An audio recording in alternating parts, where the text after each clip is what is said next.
What is God? Sounds like a silly question, doesn't it?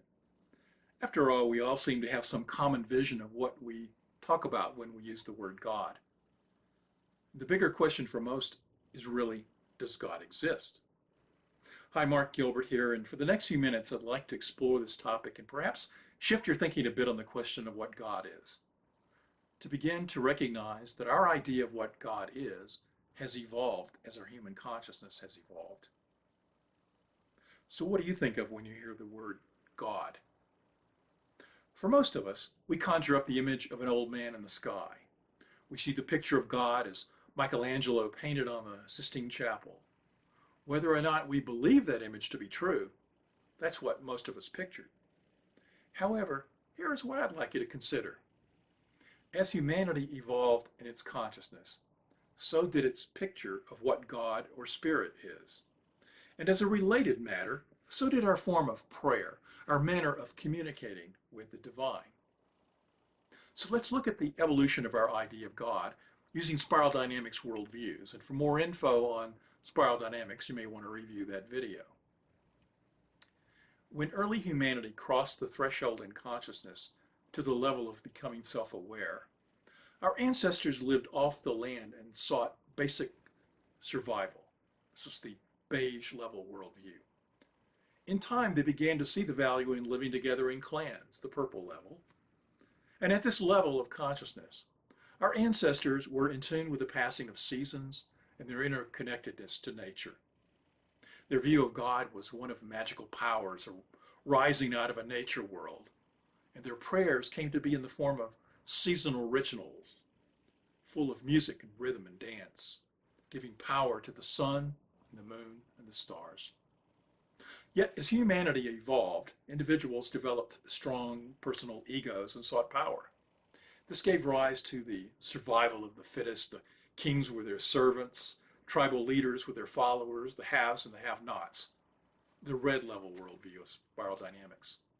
At this level of consciousness, our understanding of God grew out of gods in nature to the gods that were behind nature, to a pantheon of gods ruled by one God, such as Zeus. Our new view of God brought a new way to honor him, to pray to him. Temples and monuments, gifts and offerings, sacrifices.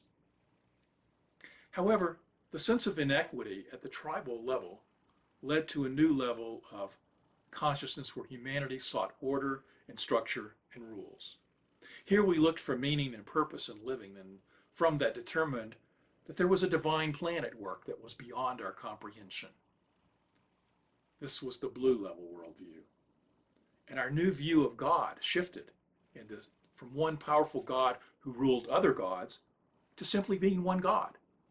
This God communicated to us through tablets with rules, sacred texts with laws, through others who claimed to be our intermediary. We prayed to this God through prayers of petition, asking the God outside us for favors and intervention in our lives. And this is the common meaning that most people even today apply to the idea of prayer. Eventually, the Enlightenment brought the rise of science and rational thought.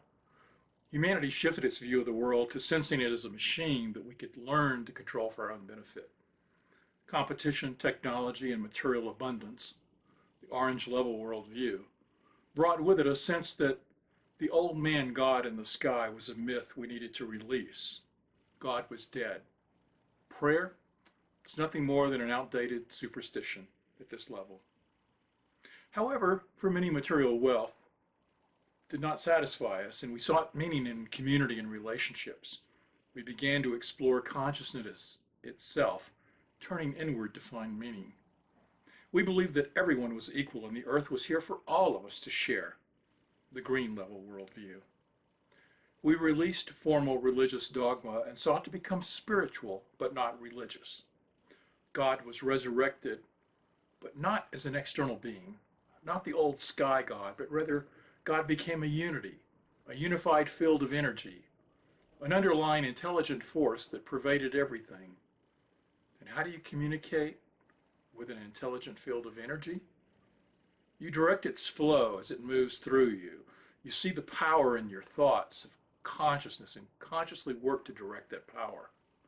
And as your development had just come through the level of science and reason. You attempt to apply logic to your prayers to convince yourself to shift your belief.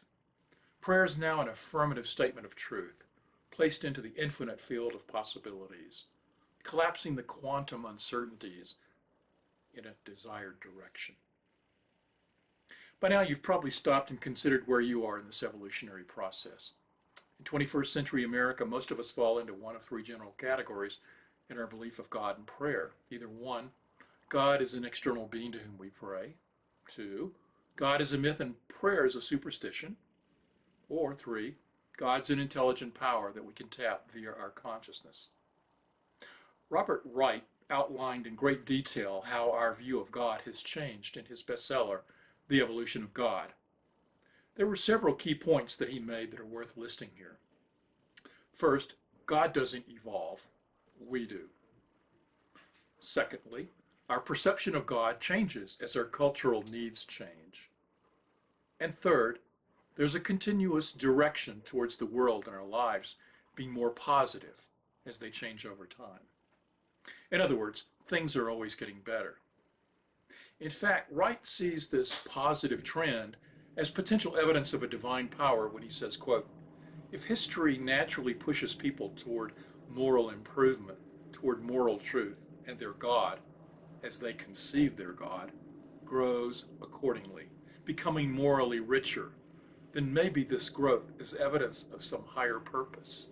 And maybe conceivably, the source of that purpose is worthy of the name divinity." End quote. So where then is this evolution taking us? How is our perception of God continuing to evolve? How's our method of communication with the divine growing?